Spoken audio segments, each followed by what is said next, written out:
Hey, what's happening? Happy Monday to everybody. It's Daryl here. It's bright and early, 8 a.m. here in Connecticut on the East Coast. Yes, I am running late. I got a crazy busy day today.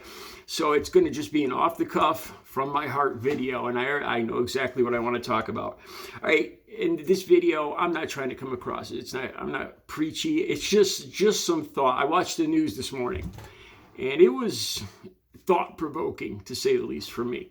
And I just want to tell you what was on my mind. And so some just harsh stories in the news this morning, and just how it all filtered through my head. All right, let's just start at the beginning. All the links will be down below to these three stories. Connecticut hockey player. Probably everybody across the country has heard everything about these three stories. I believe this was Friday, a couple days ago. Connecticut hockey player, a boy, 17-year-old boy, high school boy, in a private school here in Connecticut, was playing hockey and fatally injured. I guess the way they initially described it is another hockey player couldn't stop and ran into him and fatally injured him. Some of the I don't want to get too graphic with this, but apparently the blade cut his neck. The only reason I bring this up is because it's just one of those bizarre accidents, because I know that they have protection. I know they actually have neck protectors.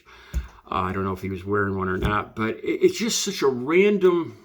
There's a point to all this. I'm not just trying to talk about a grisly accident. Okay, the second one, we'll put that one off to the side for now.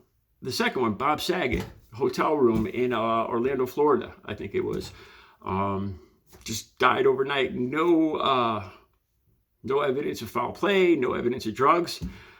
And here's the thing I want to mention about this one. So he's 65 years old, healthy, but I believe it was a tweet he put out just an hour shortly before apparently his death. And, he seems so happy, in a good place. What he's going to do. He was talking about his stand up and how he did 2 hours. The time went by so fast, and bam, he's gone. That's kind of the point I'm getting at with all these stories. Okay, the third story now.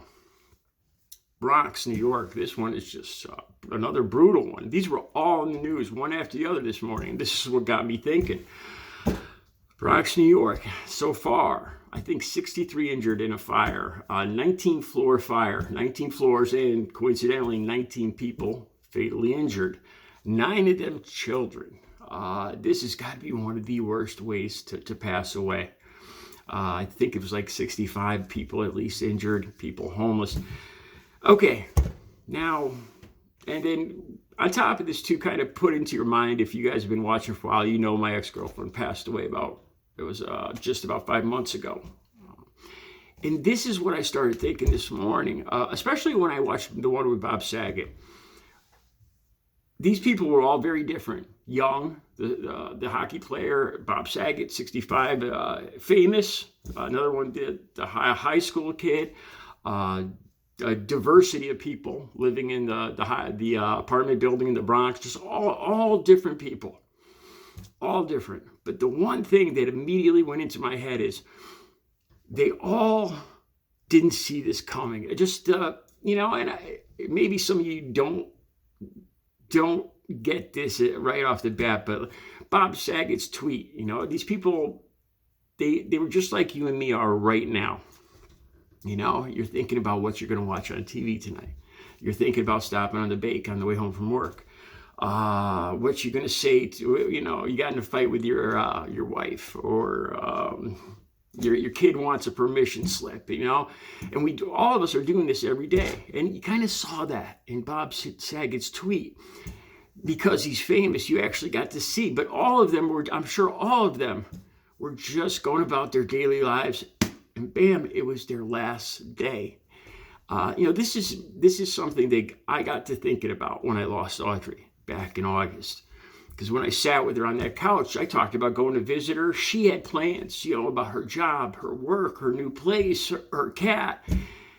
And it's just amazing how we make plans, and life just has its own plan that has nothing to do with yours. you never know when the next day is your last. And I don't mean to say this morbidly. There's a point to this.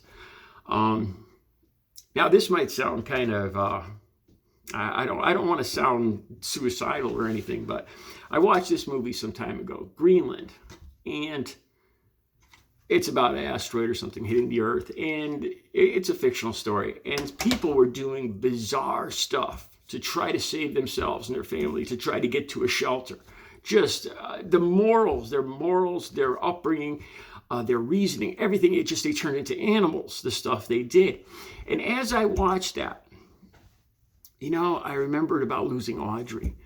And I hope this doesn't come across as a fatalistic attitude, because it's not. But in my head, I'm thinking, what's the point in fighting like an animal like that? Because we're all, you're born, you live, and you die. And when it's your turn, it's your turn, And I was just amazed at the ferocity. It's probably an inborn thing in us, And some of these people that were just doing horrible things to their neighbors were probably end up just passing away a week later from a heart attack or something. And now they've lost their integrity, their morals, their everything. At what point do you draw the line and just let fate take its course? Do you actually hurt and harm other people? Do you take away their chances so you have a better chance? And definitely I don't believe that.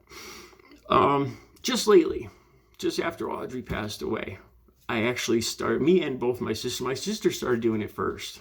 Every time I get off the phone with my sister or my mother, I say, I love you. I love you. And my mom always, now she says it too. She says, I love you. We always make sure every single time I get off the phone, I leave, when I leave their house, she leaves my house, whenever, we say goodbye, we say, I love you. And I give credit to my sister for starting this. She was a friend of Audrey's too. And I think a lot of it had to do with Audrey, losing her too.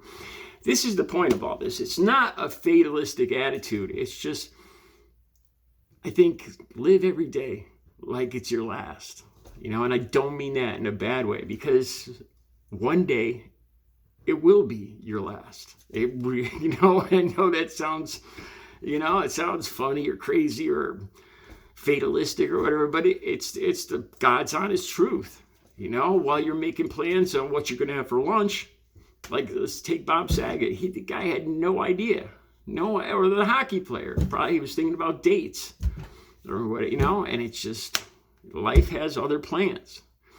So, how important is it? So, sometimes we put money in, another hour, another 2 hours of work in, and we put such a high importance on it. When that day comes, none of that stuff is going to be meaningless. I think the only thing that's going to be important, I think it'll be a lot easier to accept it in those last few seconds, that this is the day when you did say, I love you, to the people around you, when you did live every day to its fullest, had a positive effect on other people as much as you could, lived a good life. I hope I didn't sound preachy, but it's just a lot of things I thought about when I saw these three catastrophes, horrific events just on the news just this morning altogether. The links will be down below to all three stories. I'm sure you guys have probably all heard all three of them by now. All right, you guys have a great, safe Monday.